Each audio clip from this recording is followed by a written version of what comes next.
Chapter 85, The Fountain.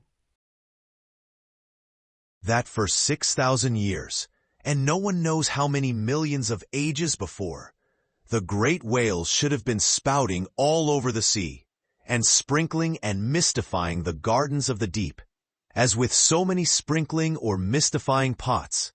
And that for some centuries back, thousands of hunters should have been close by the fountain of the whale, watching these sprinkles and spoutings, that all this should be, and yet, that down to this blessed minute, 15¼ minutes past 1:00 p.m. of this 16th day of December, A.D. 1851, it should still remain a problem whether these spoutings are, after all, really water or nothing but vapor.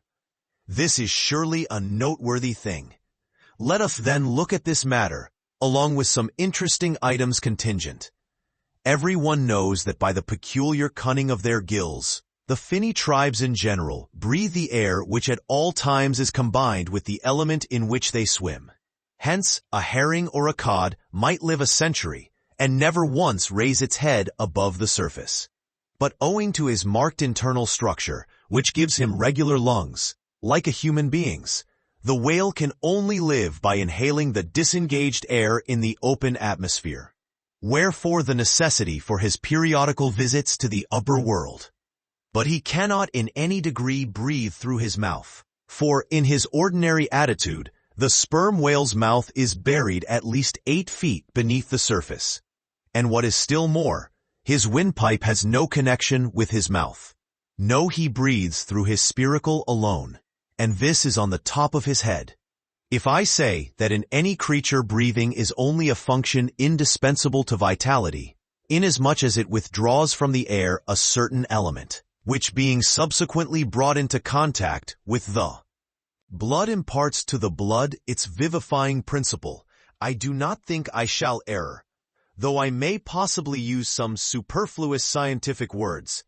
Assume it, and it follows that if all the blood in a man could be aerated with one breath, he might then seal up his nostrils and not fetch another for a considerable time. That is to say, he would then live without breathing. Anomalous as it may seem, this is precisely the case with the whale, who systematically lives, by intervals, his full hour and more when at the bottom, without drawing a single breath, or so much as in any way inhaling a particle of air, for, remember, he has no gills. How is this? Between his ribs, and on each side of his spine, he is supplied with a remarkable involved Cretan labyrinth of vermicelli-like vessels, which vessels, when he quits the surface, are completely distended with oxygenated blood, so that for an hour or more, 1,000 fathoms in the sea, he carries a surplus stock of vitality in him, just as the camel crossing the waterless desert carries a surplus supply of drink for future use in its 4 supplementary stomachs. The anatomical fact of this labyrinth is indisputable, and that the supposition founded upon it is reasonable and true seems the more cogent to me when I consider the otherwise inexplicable obstinacy of that Leviathan in having his spoutings out, as the fishermen phrase it. This is what I mean. If unmolested, upon rising to the surface, the sperm whale will continue there for a period of time exactly uniform with all his other unmolested risings. Say he stays 11 minutes and jets 70 times, that is, respires 70 breaths. Then whenever he rises again, he will be sure to have his 70 breaths over again, to a minute. Now, if after he fetches a few breaths, you alarm him so that he sounds, he will be always dodging up, again to make good his regular allowance of air, and not till those 70 breaths are told will he finally go down to stay out his full term below. Remark, however, that in different individuals these rates are different, but in any one they are alike. Now, why should the whale thus insist upon having his spoutings out, unless it be to replenish his reservoir of air descending for good? How obvious is it, too, that this necessity for the whale's rising exposes him to all the fatal hazards of the chase. For not by hook or by net could this vast Leviathan be caught, when sailing 1,000 fathoms beneath the sunlight. Not so much thy skill then, O hunter, as the great necessities that strike the victory to thee. In man, breathing is incessantly going on, one breath only serving for 2 or 3 pulsations. So that whatever other business he has to attend to, waking or sleeping, breathe he must, or die he will. But the sperm whale only breathes about 1/7 or Sunday of his time. It has been said that the whale only breathes through his spout hole. If it could truthfully be added that his spouts are mixed with water, then I opine we should be furnished with the reason why his sense of smell seems obliterated in him. For the only thing about him that at all answers to his nose is that identical spout hole. And being so clogged with 2 elements, it could not be expected to have the power of smelling. But owing to the mystery of the spout, whether it be water or whether it be vapor, no absolute certainty can as yet be arrived at on this head. Sure it is, nevertheless, that the sperm whale has no proper olfactories. But what does he want of them?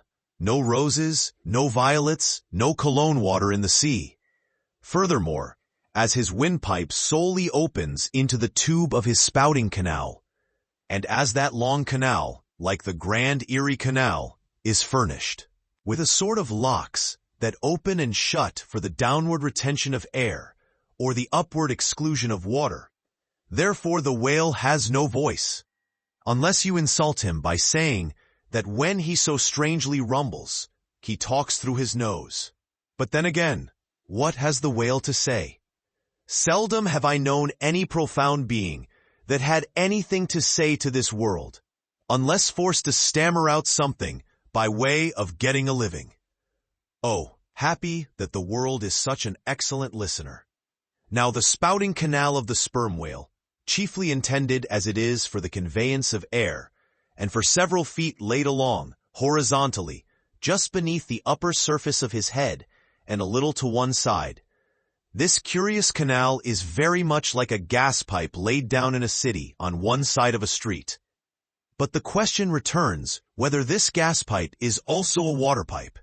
In other words, whether the spout of the sperm whale is the mere vapor of the exhaled breath, or whether that exhaled breath is mixed with water taken in at the mouth and discharged through the spiracle.